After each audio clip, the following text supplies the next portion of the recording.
Hyderabad versus Punjab. तो match तो खतरनाक था क्योंकि दोनों तरफ से हाई स्कोर मतलब देखने को मिल रहा है। तो ठीक है। अभी तक मतलब क्या था कि इस हफ्ते शायद थोड़ा सा लो स्कोर देखने को मिल रहा है बार बार, लेकिन कोई बात नहीं, इस मैच में तो थोड़ा अच्छा मतलब मजा आया। मजा क्यों आया, देखो स्टार्टिंग पहले देखो हैदराबाद की बात करते हैं। स्टार्टिंग पहले देखो अभिषेक शर्मा है। अभिषेक शर्मा ने ताबड़तोड़ मारा, 13 गेंद में 35 रन मारा, और फिर ऑरेंज कैप इनके पास आ गई। अभी तक तो 13 थी, फिर ऑरेंज कैप इनके पास आ गई।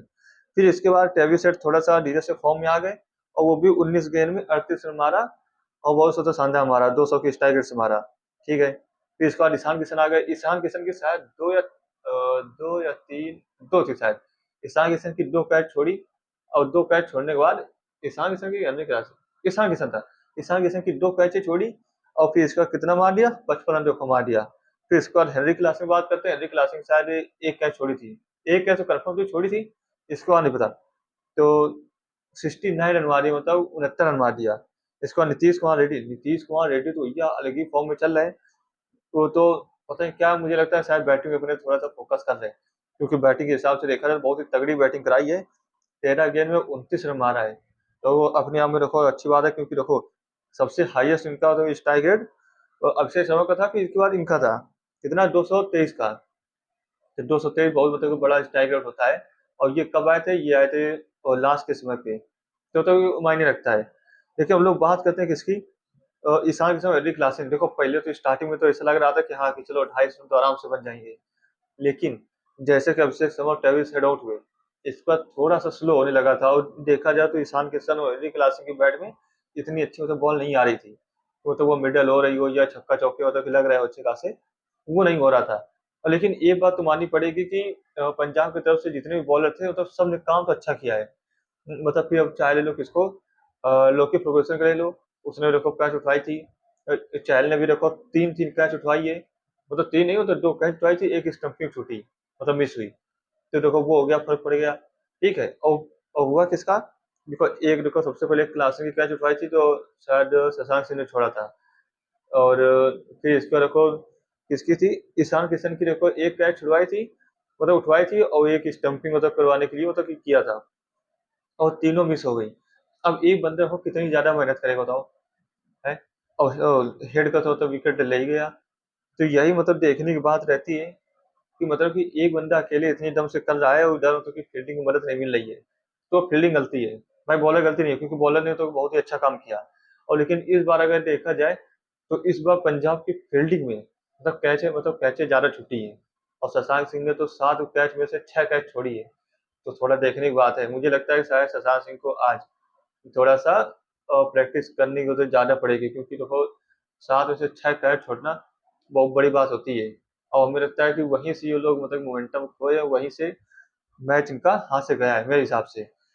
फिर इसके बाद हम लोग बात करते हैं क्या, ईशान के, हाँ, तो ईशान किशन और क्लासन के बैट से रन नहीं आ रहे थे। लेकिन फिर उन्होंने क्या किया, सिंगल डबल पे मतलब कि फोकस किया, किया अपने आप को थोड़ा थोड़ा। फिर इसके बाद जो मतलब बीच में खराब होता कि गेंदें मिल रही थी उसमें मारना स्टार्ट किया, ऐसा तो कर रहे थे। फिर लेकिन क्या हुआ, जब थोड़ा सेट हो गया तो फिर उनको बॉल समझ में आने लगी कैसे क्या जा रही है। और फिर समझ में आ गया। फिर इसके बाद अपना देखो वो लोग मारना स्टार्ट करिए। फिर ईशान किशन देखो वो लगातार 3 छक्के, वैसाख के ओवर में। और फिर इसके बाद हेनरी क्लासन के देखो आराम से छक्के चौके लगाना। फिर उसके बाद नीतीश कुमार रेड्डी आखिरी में 13 गेंद में 29 रन बना के चले जाना, जो बहुत बड़ी बात है। और इधर देखा जाए तो नीतीश कुमार रेड्डी देखो तो आउट तो हुए नहीं, और क्लासन भी बिल्कुल आखिरी गेंद में ही आउट हुए थे। लेकिन ये बात माननी पड़ेगी कि आखिरी ओवर में वैशाख ने बहुत अच्छा कराया था, मतलब जिस हिसाब से रन जाने चाहिए, दोनों सेट बैटर थे और दोनों फॉर्म में थे, अच्छा मार रहे थे। तो आपको तो देखा जाएगा। ठीक है। लेकिन बात करते हैं हेनरी क्लासन की, देखो ऑरेंज कप उनके पास आ गई है। अभी देखो इस मैच के पहले सबसे पहले केरला के पास थी, फिर इसके बाद किसके पास आ गई, अभिषेक शर्मा पास। फिर अभिषेक शर्मा तो किसके चली गई, अभिषेक शर्मा बाद हेनरी क्लासन के पास चली गई। तो देखो दो बैटर जो है वो टॉप 2 में है मोस्ट रन में। तो आप लोग समझ ही जाएंगे कि कितनी खतरनाक टीम चल रही है इसमें। और वैसे देखा जाए तो एक यही टीम एक लोग थी जिसका मतलब कि ना इतनी हाइप हुई इस साल ना कुछ हुआ, और आराम से धीरे धीरे जीत के पॉइंट टेबल नंबर 1 में पहुंच गई। तो यहाँ से तो पता चलता है कि देखो बड़ी खामोशी के साथ ये लोग जीतते चले गए। फिर इसके बाद तो देखो हम लोगों ने उनकी खरीदी है, पंजाब की बॉलिंग लाइनअप की तरफ से, बस फील्डिंग सुधारने की बात है। अब हम लोग बात करते हैं किसकी, प्रियांश आर्या की। इधर मतलब हम लोग बात करते हैं सबसे पहले पंजाब की तरफ से। अब कि देखो मैंने शायद पहले ही कहा था पता है मैंने कल वीडियो में कहा था नहीं कहा था कि मतलब अगर ओपनर नहीं चले तो ये लोग तो 100% हार जाएंगे। और देखो वही हुआ, ओपनर नहीं चले, प्रियांश आर्य और प्रभु सिमरन नहीं चले तो देखो हार गए। भले मतलब कॉपर कॉनली का वो शतक आया, लेकिन कॉपर कॉनली का शतक तो आया वो अच्छी बात है, स्ट्राइक रेट भी उनका अच्छा है, लेकिन कॉपर कॉनली का तो शतक आने से क्या हुआ कि इनकी जो बुरी हाल होती है जिससे मतलब कि इनकी बेइज्जती होती है वो नहीं हुई है, आराम से हार गए। और 202 रन तक तो बना लिया है, तो मेरे हिसाब से वो ठीक रहेगा। और वो आउट भी नहीं हुए, भले एक कैच छोड़ा लेकिन काम तो अपना किया, देखो शतक मार दिया, ठीक है, 107 रन मारा है। और कैच वो छोड़े तो बात अलग है, लेकिन मारा, और अपनी टीम को तो शर्मनाक हार से मतलब बचा तो लिया। फिर इसके बाद बात करते हैं श्रेयस अय्यर। श्रेयस अय्यर पिछले 3 मैच से मतलब कि लगातार फॉर्म में नहीं है, अब स्ट्रगल कर रहे हैं। और मुझे ये भी लगा था कि आज शायद नहीं चलेंगे, और पता नहीं ऐसा क्यों होता है कि मतलब कि मतलब कि लोग इनको अभी बोल रहे हैं रन चेस मास्टर बोल रहे हैं, लेकिन रन चेस मास्टर जो होता है वो ऐसा काम नहीं करता, और रन चेस मास्टर तो देखता है अपनी सिचुएशन के अकॉर्डिंग काम करता है, और वो हमेशा तो चलता है रन चेस में। तो मेरे हिसाब से रन चेस मास्टर तो कहना गलत है, ठीक है। मैंने भी शायद अपने शॉर्ट में कहा था इनको रन चेस मास्टर, मतलब पहले तो लग रहा था कि हाँ है, लेकिन जब टीम को जरूरत होती है वो तो वैसी कि नहीं अब मुझे ही टीम को मतलब कि आगे लेके चलना है, मुझे ही जिताना है, तो तब मतलब मेरे हिसाब से लगता है कि फेल हो जा रहे हैं। तो वहाँ पे मुझे थोड़ा सा इनको रन चेस मास्टर कहते हैं तो मेरे हिसाब से गलत है। रन चेस मास्टर एक ही है तो है विराट कोहली। फिर उसका मार्कस टेनिस देखो ठीक ठाक चल गए 200 के स्ट्राइक रेट से, सेगड़े भी आ गए, शशांक सिंह देखो कैच भी छोड़ रहे और रन भी नहीं बन रहे। देखो बंदे के अंदर प्रेशर आ जाता है क्या कि कम तो कैच भी छूट रही, तो लोग उनको देख रहे हैं, बार बार कैमरा में उनको दिखाया जा रहा है, क्या बंदे के अंदर को प्रेशर आ जाता है, तो उस प्रेशर के हिसाब से वो तो हो जाता है, कभी कभी रन नहीं बनते हैं। लेकिन मेरे हिसाब से इसमें ज्यादा वो नहीं करना चाहिए, कैच होता है कि छूटी जाती है, लेकिन प्लेयर अच्छे हैं। तो पिछले साल हम लोगों ने देखा था कि कैसे मतलब कि बैटिंग करते हैं कैसे फील्डिंग करते हैं। इस बार थोड़ा सा फील्डिंग में तो इनकी कमजोर हो गई तो कोई बात नहीं, इतना सपोर्ट हम लोग कर ही सकते हैं। फिर इसका कोई नहीं चला, फिर इसके बाद करते हैं हम लोग हैदराबाद की बॉलिंग लाइनअप की तरफ से। पैट कमिंस देखो स्टार्टिंग में है, वो पहले ही ओवर में तो कि विकेट ले लिया प्रयास आर्या का, ठीक है। फिर इसके बाद तो नीतीश कुमार रेड्डी आए, नीतीश कुमार रेड्डी भी मतलब दूसरा ओवर था हैदराबाद की तरफ से, और नीतीश कुमार का पहला था। तो देखो नीतीश कुमार रेड्डी आए, वो पहली गेंद में मतलब कि विकेट ले गए, इसका प्रोफेसर सिमरन का था, हाँ प्रोफेसर सिमरन का। तो वहीं से मतलब क्या होगा कि मतलब कि स्टार्टिंग के 2 ओवर में ही 2 विकेट चले गए, तो बहुत ही मतलब कि वो हो जाता है ज्यादा, तो प्रेशर बन जाता है सामने वाली टीम पर। और फिर इसका पावर प्ले में 2 विकेट जाना, उनका जाना जो पावर प्ले में 209 207 रन बना चुके हैं पावर प्ले से 6 ओवर में, तो वो मेरे हिसाब से वहां से तो थोड़ा टर्निंग पॉइंट हो गया। अगर वो आउट ना होते तो क्या बताइए ये रन चेज भी हो जाता। फिर इसके बाद वो कैच देखो अच्छी पकड़ी गई है इधर हैदराबाद की तरफ से, चाहे आप ले लो पैट कमिंस का ले लो, फिर चाहे विशाल मलिंगा का ले लो, कैच देखो तो अच्छी पकड़ी गई यहाँ पे। कैच के मामले में ही मतलब कि इनको पॉइंट ज्यादा मिले और वहीं पे ये जीत गए।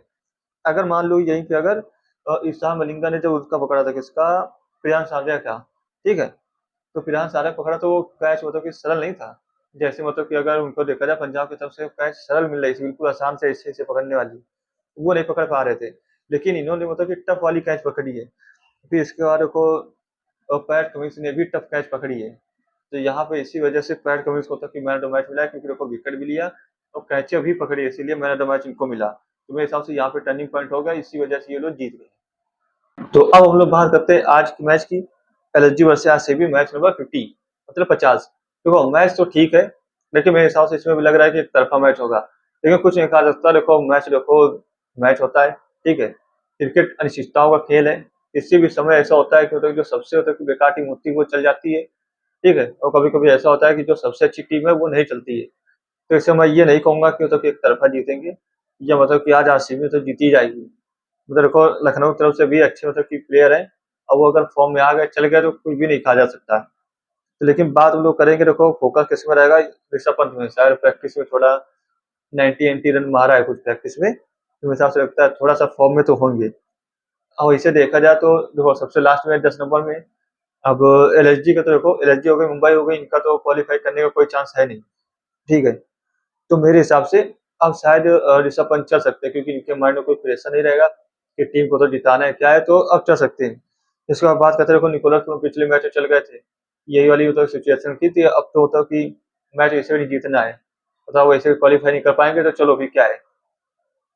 तो मेरे हिसाब से सब कुछ सही है, बस इन्होंने बस यही गड़बड़ किया है कि मिचेल मार्श के साथ एडम मार्करम को नहीं ला रहे। एडम मार्करम की पोजीशन बार बार चेंज करे तो वो फॉर्म में कहाँ से आएंगे। मैं तो इसमें एडम मार्करम गलती नहीं देता हूँ, इसमें तो कप्तान गलती देता हूँ और टीम मैनेजमेंट गलती देता हूँ कि देखो अगर एडम मार्करम देखो अभी तक वर्ल्ड कप में फॉर्म में थे, ओपनिंग कर रहे थे, लेकिन अब जो होता है कि ओपनर जो है उसको तुम कहीं नीचे कहीं ऊपर तो करा रहे हो तो वो नहीं चल पाएगा। फिर इसके बाद मिचेल मार्श इकलौते हैं शायद जो थोड़ा बहुत चल जाते हैं कभी कभी। और फिर इसके बाद तो मुझे किसी के ऊपर भरोसा नहीं चल रहा है। फिर बाकी हम लोग बॉलर की तरफ बात करते हैं तो मोहम्मद शमी देखो अच्छी बॉलिंग करा रहे हैं, मोहसिन खान देखो दिन अच्छी करा दिया था, लेकिन आवेश खान की जगह मेरे हिसाब से एक बार क्या नाम है अर्जुन तेंदुलकर को एक बार मौका तो मिलना चाहिए। अब तो वैसे भी देखो टीम बाहर हो गई है, तो अभी एक या एक दो मौका तो डिजर्व करता है, क्या पता कि आवेश खान से अच्छा कर दे, तो थोड़ा देखना चाहिए। अब ये नहीं कि उनके पापा ये है तो मतलब उनके पापा क्रिकेट भगवान है तो उनको तो मौका ना दिया जाए, मौका देना जरूरी चाहिए। फिर इसके बाद देखो प्रिंस यादव को फोकस रहेगा, ठीक है, कि वो कैसे हो तो विराट कोहली को जैकब बैथर को बॉलिंग कराते, वहां पे तो फोकस रहेगा। फिर इसके बाद हम लोग बात करते हैं इधर से आरसीबी की तरफ से रजत पाटीदार, जितेश शर्मा फॉर्म में नहीं है, ठीक है, जैकब बैथर ठीक ठाक तो रन बना देते हैं, 20-22 रन ऐसे रन बना देते हैं, मतलब जीरो में आउट नहीं हो रहे। इसके बाद विराट कोहली तो फॉर्म में है ही है, देवदत्त पडिक्कल भी फॉर्म में है, टिम डेविड भी फॉर्म में है, कुणाल पांड्या भी फॉर्म में है और हिमांशु शेफर भी फॉर्म में है। अब इसमें से यही पता चल रहा है कि फॉर्म में है कौन नहीं, सभी फॉर्म में है।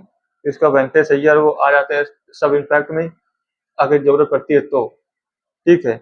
अब बाकी बॉलर का तो भैया वो बहुत अच्छी बॉलिंग है, सबसे अच्छी बॉलिंग मुझे ये इसी टीम में लगती है। देखो भुवनेश्वर कुमार, जॉस हेजलवुड, सूर्य शर्मा, ठीक है, रसिक सलामदार, ठीक है, ये सब मतलब क्या है, और जैकब टफी हो गए, स्वप्निल हो गए, ये सब मतलब इतने अच्छे तो बॉलर है कि मतलब किसी और की जरूरत नहीं पड़ती, ठीक है।